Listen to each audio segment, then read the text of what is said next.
나나나나나나나나나나 달려가는 올레 시대.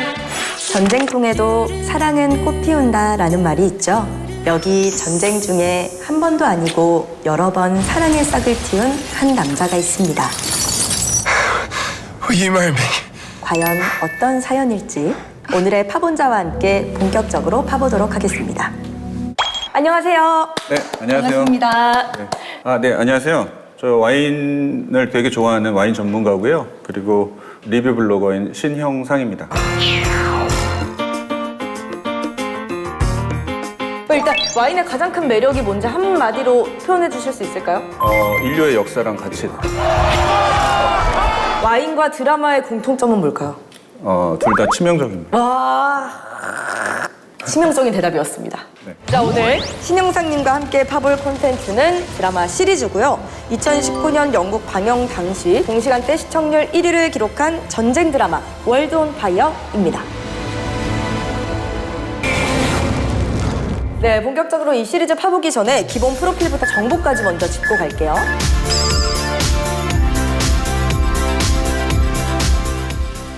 오늘은 이게 실제로 그 당시에 인기가 어느 정도였는지 궁금해요. 이 동시간대 시청률 1위라는 얘기가 그 주말 9시거든요. 프라임 타임이네요. 네, 프라임 타임이죠. 우리나라로 따지면 9시 뉴스. 와. 그러니까 그 시간대 1등이라는 거니까 뭐 진짜 좋아하시는 작품이라는 게 느껴진 게 저희가 사전 인터뷰 때 왜 이 작품이 이렇게 인기를 끌었을까요? 그 비결을 여쭤봤더니 네. 무려 4가지나 꼽아주셨다고 들었어요. 네. 하나씩 소개 좀 부탁드릴게요. 네. 첫 번째는 소재가 폴란드였다라는 좀 특이하다. 지금까지 세계대전 관련된 영화들은 폴란드를 그렇게 뭐 깊게 다룬 적은 없었던 것 같거든요. 그래서 폴란드를 다뤘다는 독창성이 있었고요. 그리고 두 번째는 전쟁 이야기만 한 게 아니라 그 안에 살고 있는 개개인에 대한 얘기들을 했다.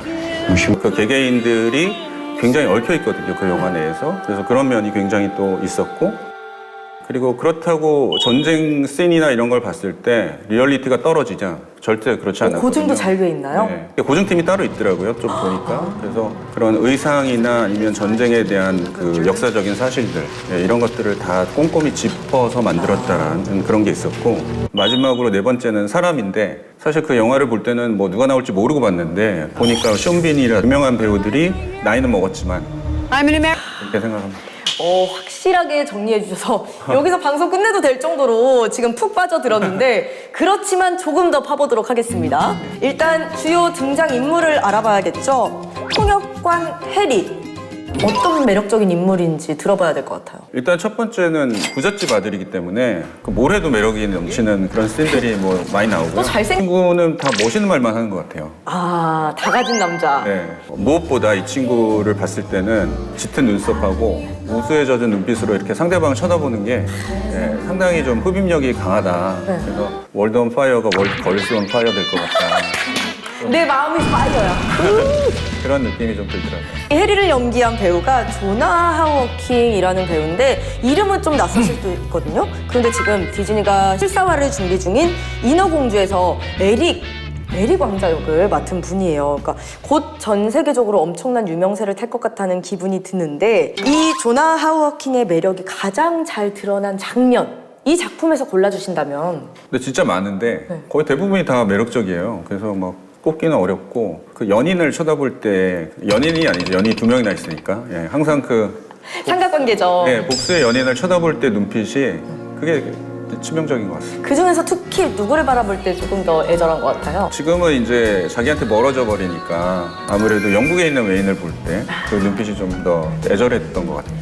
자, 그러면 이번에는 해리의 영국 연인이자 가수 지망생인 로이스에 대해서 파보도록 하겠습니다. 해리가 그렇게 애달게 쳐다보는 로이스, 어떤 인물이고 어떤 매력을 가지고 있나요? 그 로이스는 굉장히 매력적이긴 한데 아마 그 매력을 한 2가지로 꼽으면 첫 번째는 이 로이스가 극 중에서 하는 일이 이제 자기가 위문 공연을 하는 가수잖아요. 네. 그러니까 나오는 모습 자체가 일단 매력적이다.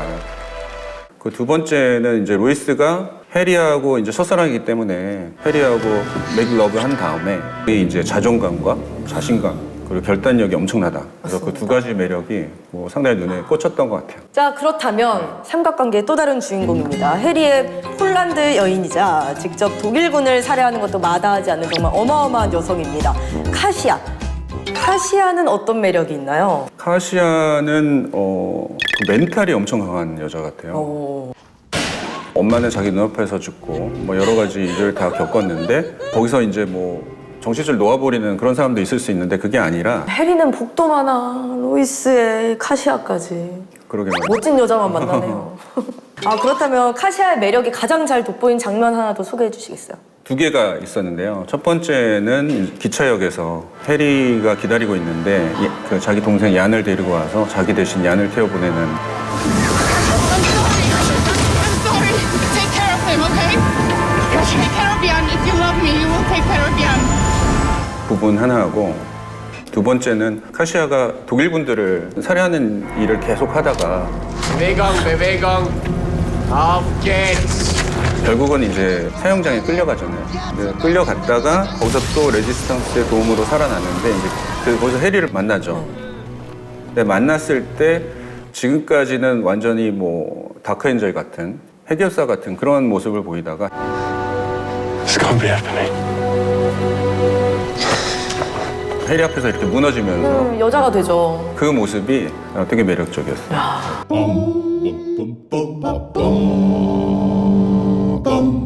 제2차 세계대전을 배경으로 하는 작품 정말 많습니다. 그럼에도 불구하고 이 드라마 보기 전에 이것만큼은 조금 더 알고 보셨으면 좋겠다 하는 정보가 있을까요? 영화에서도 이제 단치 우체국 전투가 나오는데 이제 단치란 지역이 폴란드와 독일 사이에서는 되게 중요하더라고요. 왜냐하면 단치는 독일하고 폴란드 사이에 있는 곳이고 그 베르사유 조약을 한 다음에 승전국이 거기를 자유도시로 풀어줬습니다.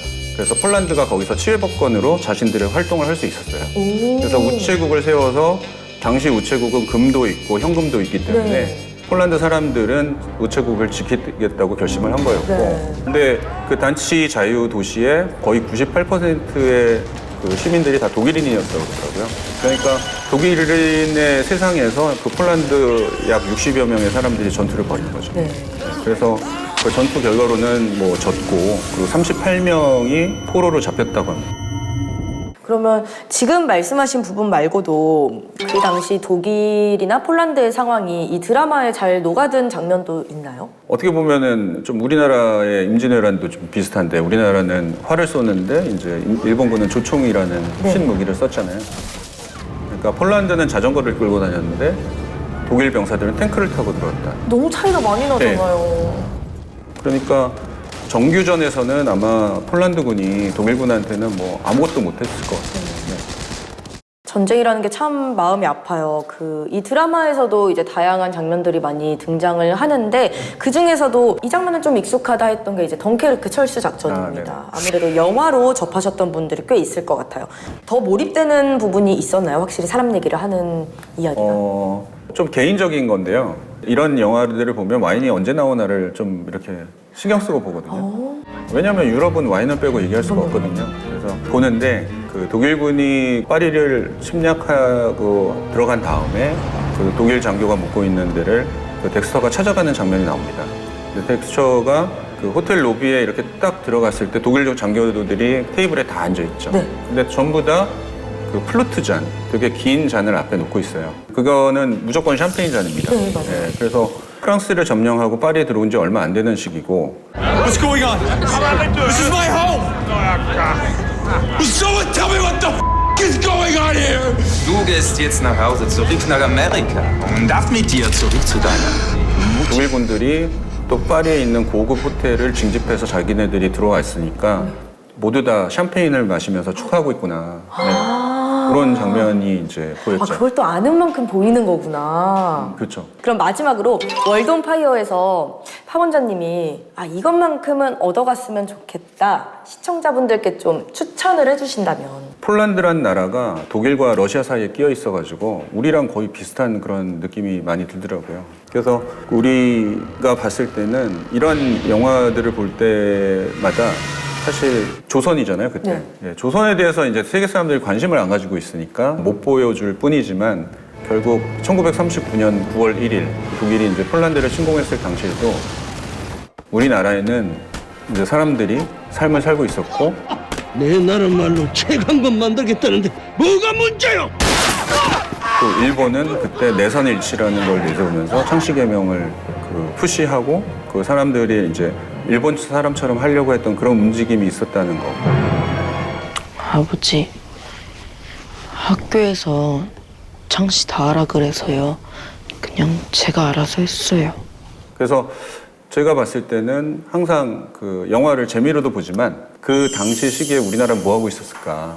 예, 그런 면에서도 좀 들여다본다면 더 느끼는 점도 많고 또 얘기할 때도 좀 더 풍부한 소재가 되지 않을까.